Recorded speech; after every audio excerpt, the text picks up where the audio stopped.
today's episode, we're talking all things content planning and helping you get organised for the summer. Welcome to JFDI with the Two Lauras. This is the podcast for freelance social media managers, where we share our decades of experience and give you tips, advice, and hopefully some inspiration to help you in your business as a freelance social media manager. We release a new episode every Tuesday, and right after the show, we hang out in our community, the Social Media Managers Hub, to answer your questions, dive deeper into the things that we discuss here. Today's show is part one of a two-parter, and we're talking about how you can start getting ready for the summer so you can take a break. Today, we're diving into all things content planning, and next week we'll be back to dive into everything client-related, because let's face it, none of us went freelance to work every hour God sends, and we all deserve a break in the summer, whether it's to swan off on a holiday or just sit in the garden if the sun comes out. Let's get into it. Bring on the sun. Oh, I wish. So, yeah, people will be thinking, oh, hang on a minute, Laura, it's miles off. The summer is way off. Yeah. The summer may not even happen if you're in the UK. Yeah. But we wanted to kind of stop you there, and this podcast is going to help you realise that the more you can do now and the more organised you can be, it will help you come summertime. Yeah, whatever that is for you. Like for us, summertime is 6 weeks of school holidays. For you, it might be a 2-week break in August, whatever that is for you.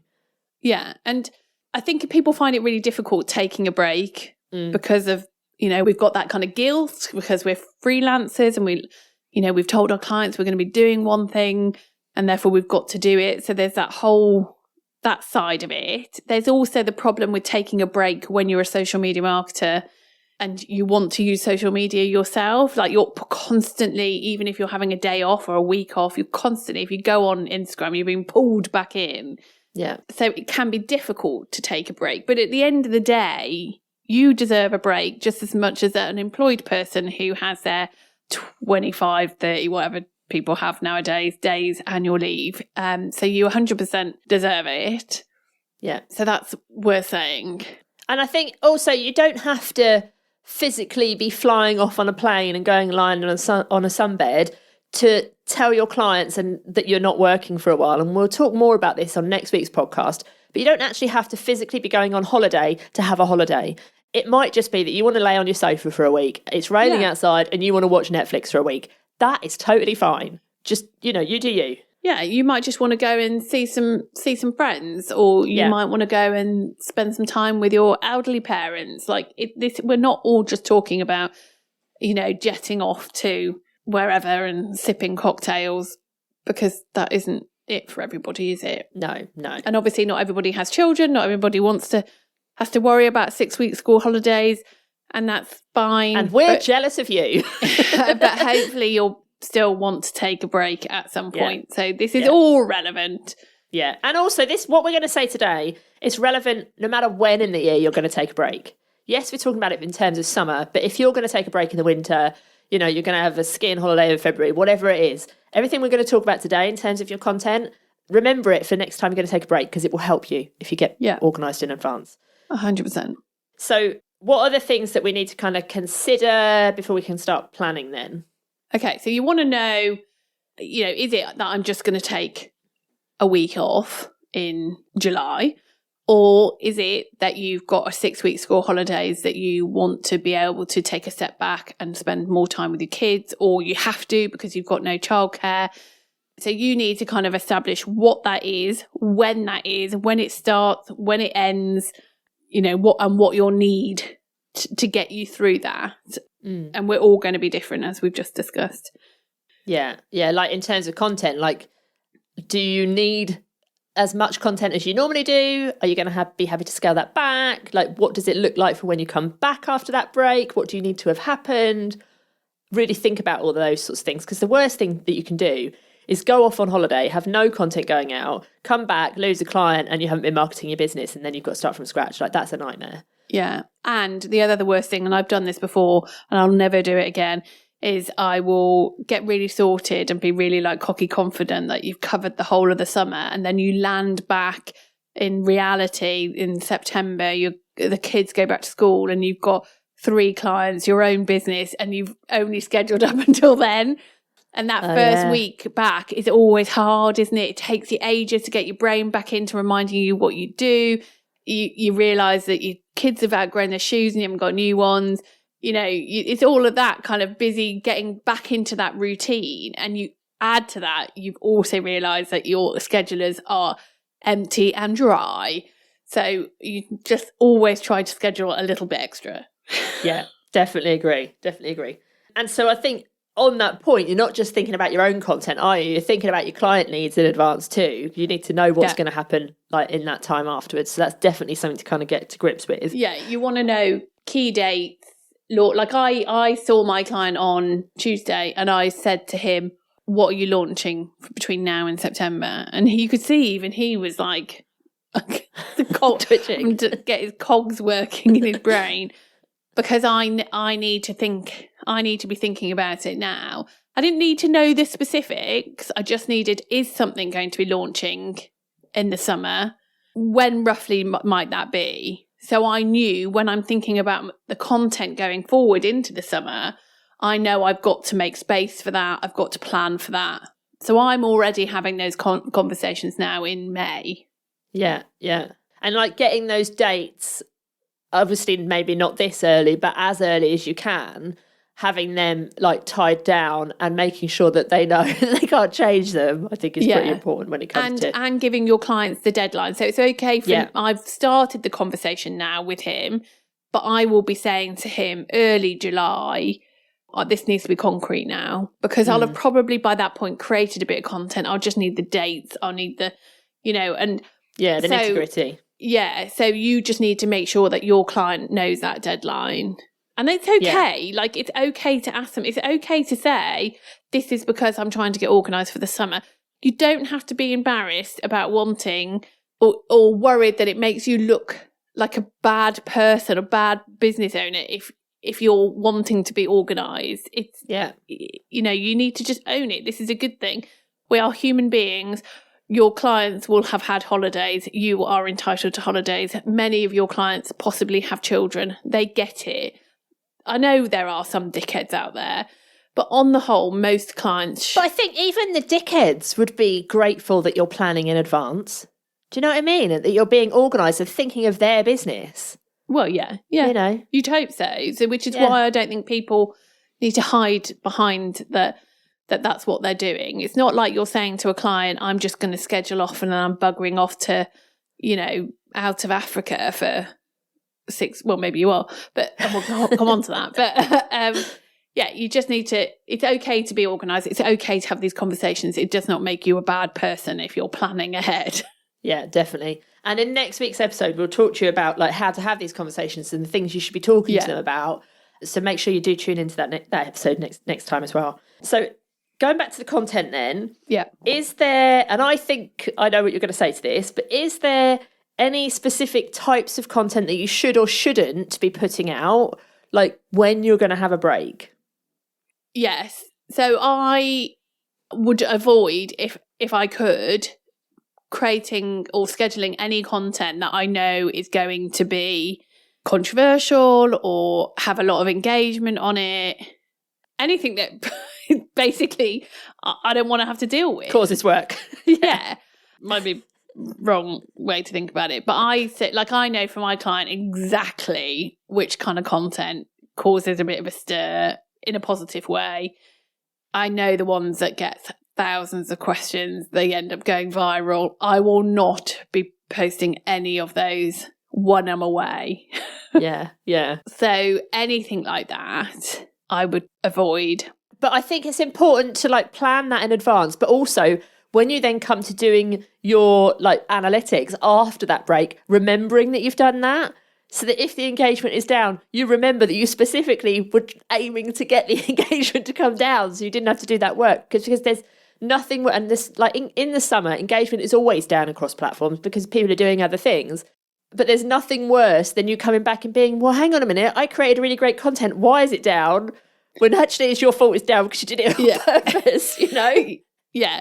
No, I would be probably quite strategic about it. I'd make sure that I did a killer post like the week before I went away or something, Yeah. or I'd get it scheduled in for like the day after I land back in the country, so it still falls into that reporting month. Nice. But yeah, try to avoid anything that is going to, especially if you're pulling in help to help you, or you're saying to your clients you're going to have to keep on top of the engagement, like cut them some slack, because the reality is they won't. So yeah, just be a bit strategic about the types of content you're putting out when you're having a down day, week, 2 weeks, whatever it is. Yeah, and I think as well, like thinking about what messaging you're putting out for yourself, like over that summer time. And like, there's the obvious of like, you know, not posting holiday photos when you're away and people knowing where you live. That's like a given. But there's also things that kind of can sometimes make people just to be a bit like, not sure that they're the right one for me. Yeah. Because if you're like, oh, you know, I'm finding it so stressful because it's school holidays and I've got to do all this work and yada, yada, that doesn't make you look great. You know, you don't want to put people off. Yeah, and it's frightening how much of us do this, and I see it all the time, and it will put people off when you're there going, oh God, it's so hard, it's such a juggle, like I'm so busy, I can't cope, all that kind of, like, I get it, I hear you, come and tell us, come and let's all have a moan in our Facebook group. It's not for public consumption when you're trying to appeal to a client, or if your client sees that, because if we hired a social media manager and I saw that social media manager going, God, it's really tough at the moment, I would not have sympathy.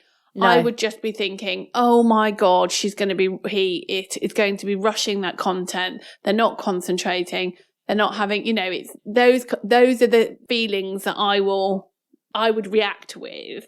Yeah. And I think there's something to be said. Like, I know that people want to put out content that makes them relatable and resonates with their audience. And if your audience are like busy parents, talking about how busy and stressful your life is would resonate. But there's a way to do that. Yes. You flip it and you're like, look, I'm struggling. It's really busy. My summer's been crazy. But here's what I did in advance to make sure that my content was still amazing. Here's what you can do as well. So you flip it. Yeah. And I think people forget that flip, which I think is the important piece. Like, don't do, and this is just personal opinion, you feel free to ignore. Ranting coming. But I cannot bear people who market themselves trying to do it via getting a sympathy vote. Like, oh, this is so hard for me. This is so hard for me. This is like, we've all got our challenges in life. Some people share it, some people don't. But don't try and, oh, maybe someone will book a power hour with me because this isn't the X Factor. Yeah, maybe someone will book a power hour with me because they feel sorry for me. Yeah. Let's not go down that route. No. People do it and it drives me up the wall. Like, come on, we're better than that. And here ends the rant. Slight side note. Okay, let's move on then to how we can actually get this done, how we can use the time that we've got now to get organised and get that content ready so we can lay in the sun if it is sunny. Yes. So the thing I always do, always have done for years and years and years and years and years now, and will continue to do forevermore, from about now, I will be thinking every time I sit down and create my content, so I would generally do work week on week, I would think, instead of creating, say, 5 pieces of content for next week, I'll create 6 or 7.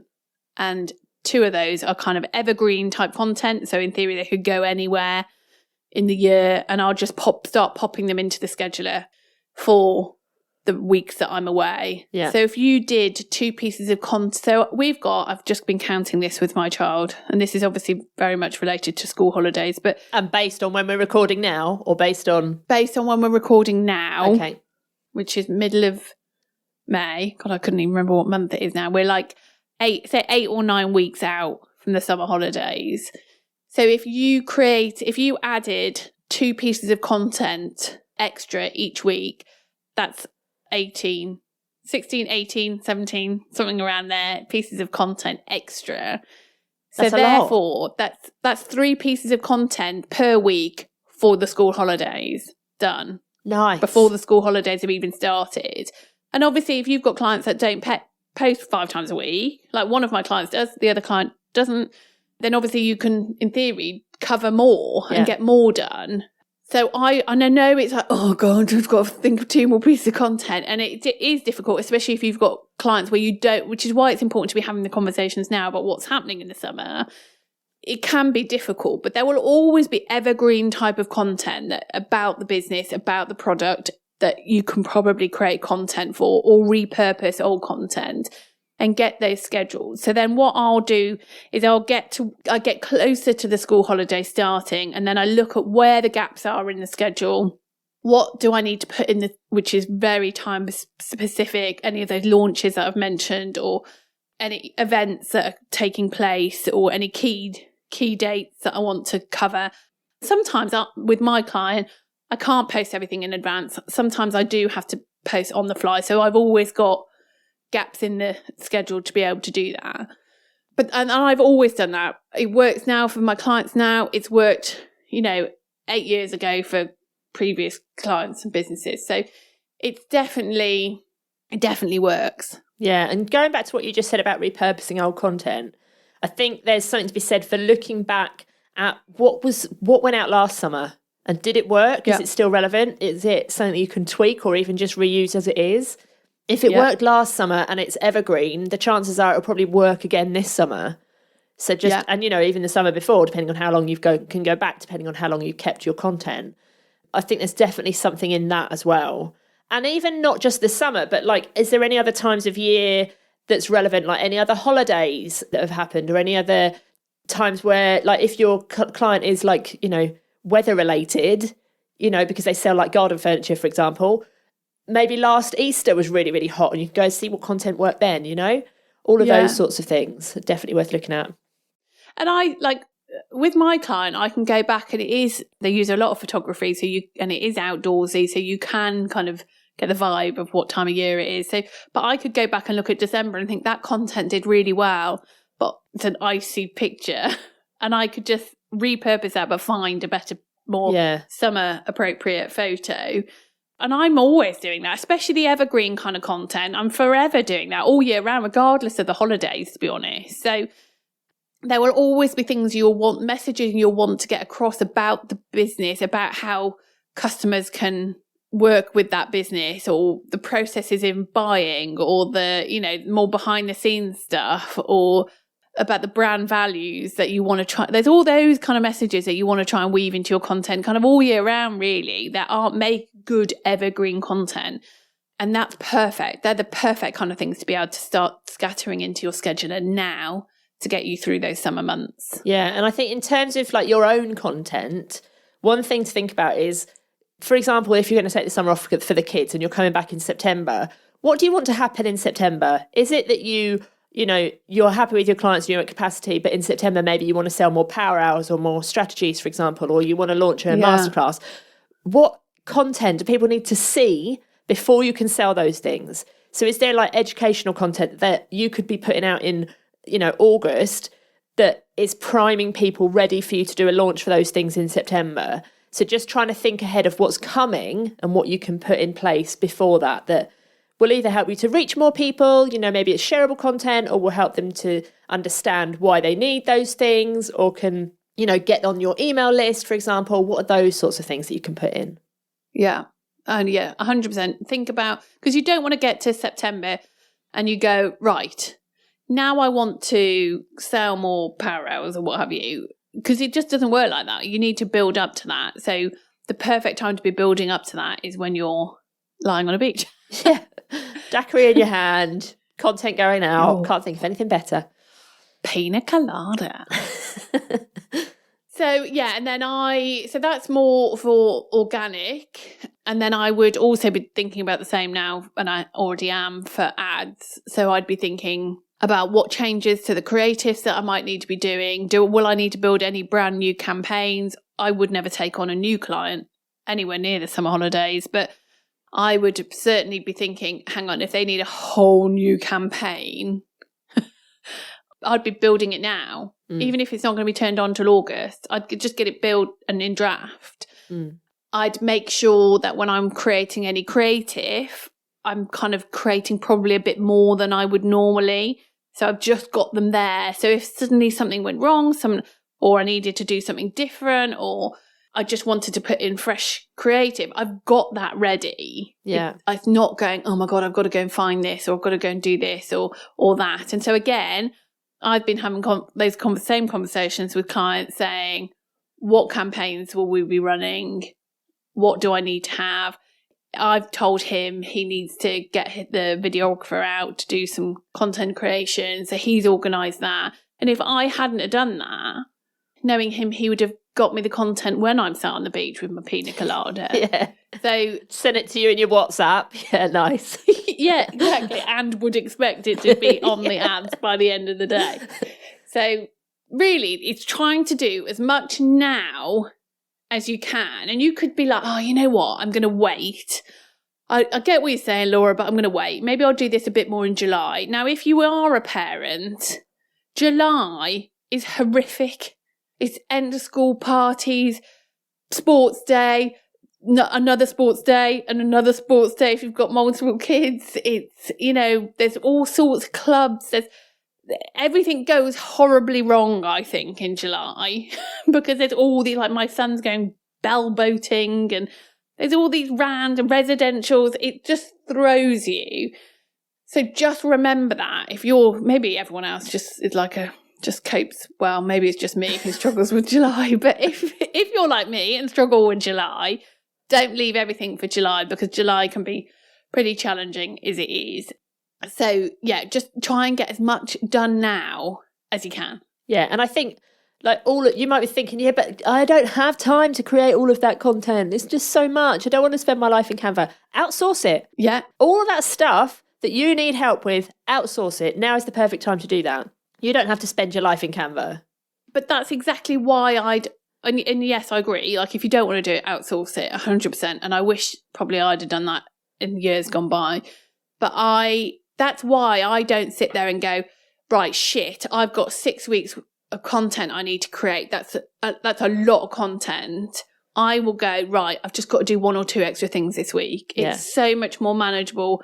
It's less overwhelming. And actually, once you're in your bit of a flow with your content creation and your planning, actually to quickly do a couple more, it isn't always that difficult, especially if you're looking at repurposing content as well. So it makes it so much more manageable when you kind of break it down into little chunks. Yeah, and use templates and things like that. What we'll do is we'll drop some links in the show notes to our favourite templates. They'll make your life much easier. But yeah, anything you can do to make it easier, I am all for it. 100%. There we go. We'd love to hear if you're enjoying the podcast. So if you can take 2 minutes to rate and review the show wherever you're listening, we'd be ever so grateful. Those reviews really help us as they signal to the podcast platforms that people are actually listening to the show, which means we can reach more people. So we're always grateful when you take just a quick minute to leave us a review. So that's it for this episode. And in the next episode, we're diving into those awkward conversations that you need to start having really soon with those clients so you can take your summer break. And we're going to share how you can make sure that you can have a break without your clients being on your case where you're on the sun lounger. So we will see you same time, same place next week. And yeah, see you soon. Ta-ra! Au revoir!